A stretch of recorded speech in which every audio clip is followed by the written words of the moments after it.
Bonjour à tous, dans cette vidéo nous allons nous intéresser à une mesure de protection du majeur, la sauvegarde de justice.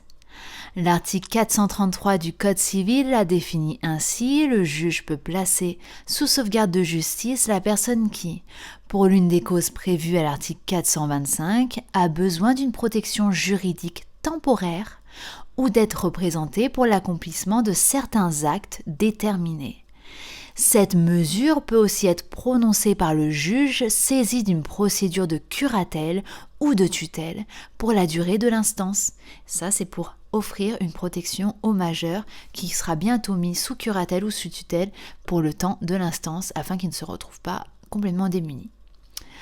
Pour rappel, l'article 425 nous dit que toute personne dans l'impossibilité de pourvoir seule à ses intérêts en raison d'une altération médicalement constatée, soit de ses facultés mentales, soit de ses facultés corporelles de nature à empêcher l'expression de sa volonté, peut bénéficier d'une mesure de protection juridique prévue au présent chapitre.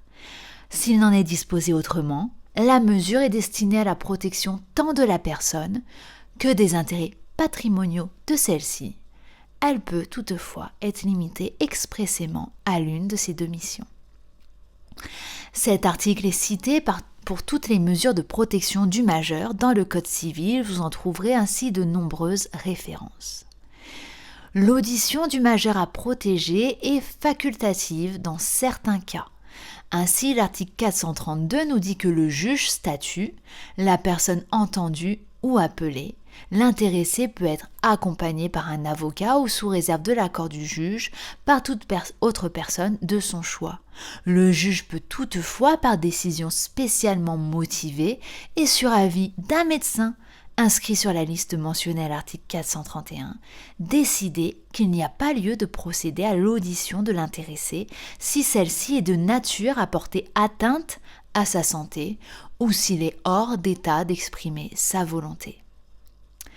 L'article 433, quant à lui, continue ainsi: par dérogation à l'article 432, le juge peut, en cas d'urgence, statuer sans avoir procédé à l'audition de la personne.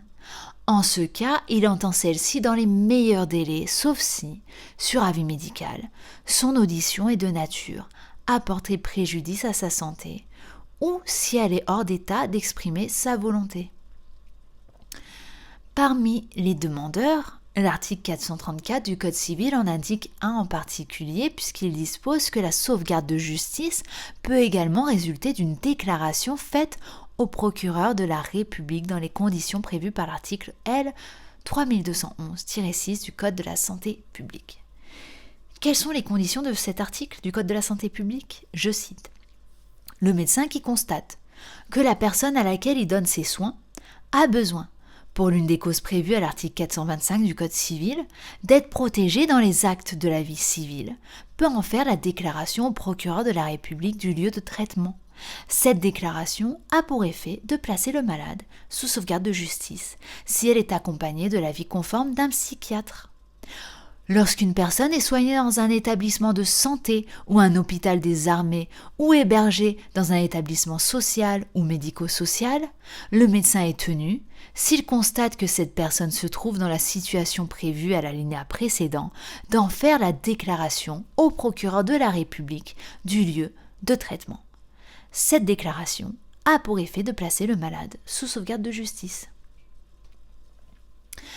Quels sont les effets de la sauvegarde de justice ? Pour les connaître, il faut se reporter à l'article 435 du Code civil. Ainsi, la personne placée sous sauvegarde de justice conserve l'exercice de ses droits. Le majeur sous sauvegarde de justice n'est donc pas frappé d'une incapacité. Cependant, la mesure lui permet de remettre en cause certains de ses actes plus facilement. Ainsi, l'article 435 continue de cette manière: les actes qu'elle a passés et les engagements qu'elle a contractés pendant la durée de la mesure peuvent être rescindés pour simple lésion ou réduits en cas d'excès, alors même qu'ils pourraient être annulés en vertu de l'article 414-1. Les tribunaux prennent notamment en considération l'utilité ou l'inutilité de l'opération, l'importance ou la consistance du patrimoine de la personne protégée et la bonne ou mauvaise foi de ceux avec qui elle a contracté. L'action en nullité, en récision ou en réduction n'appartient qu'à la personne protégée et après sa mort, à ses héritiers. Elle s'éteint par le délai de 5 ans, prévu à l'article 2224. Lisons ensemble cet article 414-1 mentionné dans l'article lu précédemment. Celui-ci nous dit que pour faire un acte valable, il faut être saint d'esprit. C'est à ceux qui agissent en nullité pour cette cause de prouver l'existence d'un trouble mental au moment de l'acte. La sauvegarde de justice va donc faciliter, cette preuve. Enfin, l'article 439 du Code civil, qui liste les causes d'extinction de la sauvegarde de justice, mentionne également sa durée.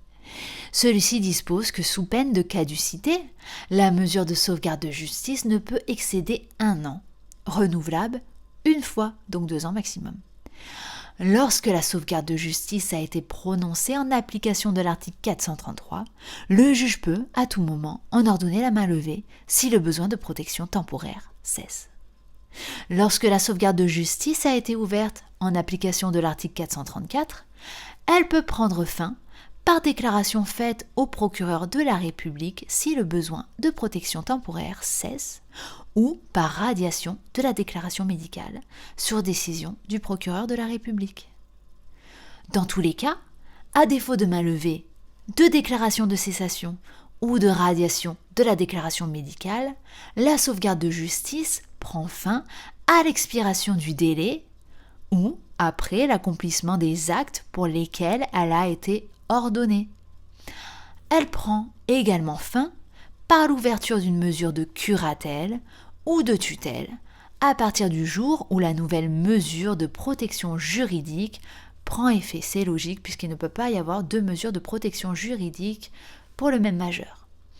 Voilà, j'espère que cette vidéo vous aura éclairé. Je vous invite à la liker et à vous abonner pour plus de contenu sur le droit et la fac de droit en général. Je vous souhaite une bonne journée, de bonnes révisions et bien sûr de bons partiels.